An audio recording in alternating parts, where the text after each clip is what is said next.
George W. Bush were Prime Minister of India, receiving intelligence, as India has, that Pakistani elements played some kind of role in last week's terror strike. We might well expect India soon to attack, well, of course, Iraq.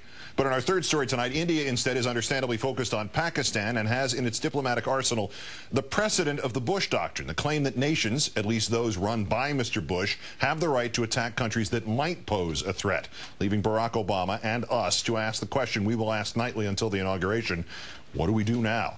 Mr. Bush today dispatched his Secretary of State, Condoleezza Rice, to India, in part, precisely to ensure that India does not act on the Bush Doctrine. But the parallels run deeper than that, as we are learning now that India and even the U.S. had considerable intelligence before the attack on Mumbai, specific enough, ABC reports, to warn of a threat, quote, from the sea against hotels in Mumbai, despite the fact that he too had warning of al-Qaeda's intent to strike New York and Washington before 3,000 Americans died on our 9/11 in the worst attack on U.S. soil on his watch. In an interview with ABC's Charles Gibson, Mr. Bush calls, quote, keeping America safe the one thing he's proudest of, despite his almost admission of his failure to do that. What were you most unprepared for? Well, I think I was unprepared for war. In other words, I didn't campaign and said, please vote for me, I'll be able to handle an attack. In other words, I didn't anticipate war. Presidents, one of the things about the modern presidency is that the unexpected will happen. Mr. Bush's successor is already grappling with the results of the Bush Doctrine, but even Mr. Obama today ducked the question when he was asked about his own version of the Bush Doctrine, his campaign statement that the U.S. had the right to attack terror targets within Pakistan. The question specifically, does India not have the same right? Let's bring in the publisher of the WashingtonNote.com, Steve Clemons, also a fellow at the New America Foundation. Mr. Clemons, thanks for your time tonight. Great to be with you, Keith. President 43 says America can attack whichever nation we decide threatens us. Soon-to-be President 44, in a sense, echoes President 42, who had America attack terrorist sites within other sovereign nations. How does Mr. Obama and his new team, how do they go about telling India or anybody else to practice a restraint that we abjure? It's going to be very hard for him. We sort of gave up that moral high ground when we divided the world between those who were with us and those who weren't, and we decided to go and penetrate sovereign countries and try to, as the neoconservatives wanted to do, try to show the failed experiment of trying to spread democracy at the end of a gun.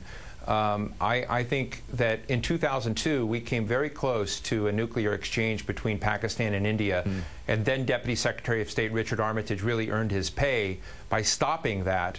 And I think it's going to be very, very hard for India and Pakistan not to escalate this to very scary levels. And we've got to re-engage and bring in other players as well to stop that very dangerous escalation. Is it plausible that the attack on Mumbai, the attacks on Mumbai, involve us more than perhaps we know, that maybe one of the motives was to heat things up again, to reverse exactly the 2002 events that you described, to perhaps distract Pakistan out of the hunt for al-Qaeda and other terrorists? I think there's little doubt that there are a lot of things that probably converged on the Pakistan and India side for what we just saw unfold in Mumbai. You know, some years ago I met a general who was the former head of ISI, the intelligence services in Pakistan, and I was very intrigued at the debate then that President Musharraf was rumored to not really quite control ISI. And I asked this guy, I didn't know he was the former head of ISI when I asked him at a public lunch, is it true that Musharraf really doesn't control ISI? And his response was, it's to his benefit not to act as if he does. And this is the dilemma we're in today, that we don't know quite what the Pakistani government does control and doesn't control in this sort of environment. It's a very dangerous, amorphous and ethereal situation where India is making accusations against the Pakistani government and parts of ISI, and it's not clear how much of the sort of terror operations that ISI was previously involved with they still control. If Armitage actually, as you suggest, earned his pay in 2002 and actually got that done at that time in our world's history, how would the Obama administration actually be better positioned than the Bush administration has been to positively influence the after effects of Mumbai? Well, I think we got lucky with Armitage. You may remember at the beginning of the Bush administration, they pretty much wanted to ignore terrorism, wanted to ignore bin Laden, wanted to ignore a lot of the security threats, except for a small group of people in the Bush administration who, the neoconservatives, who wanted to find a crisis to trigger their experiment on forceful spread of democracy. So the Bush administration was unprepared and reacted into, I think, a very dangerous period. The Obama team is coming in, not even in place yet, and is not going to be surprised by these kinds of things. And I think the challenge for them is going to be to show how they can sculpt proactively a new strategic game for the United States that isn't just reacting to this crisis and that.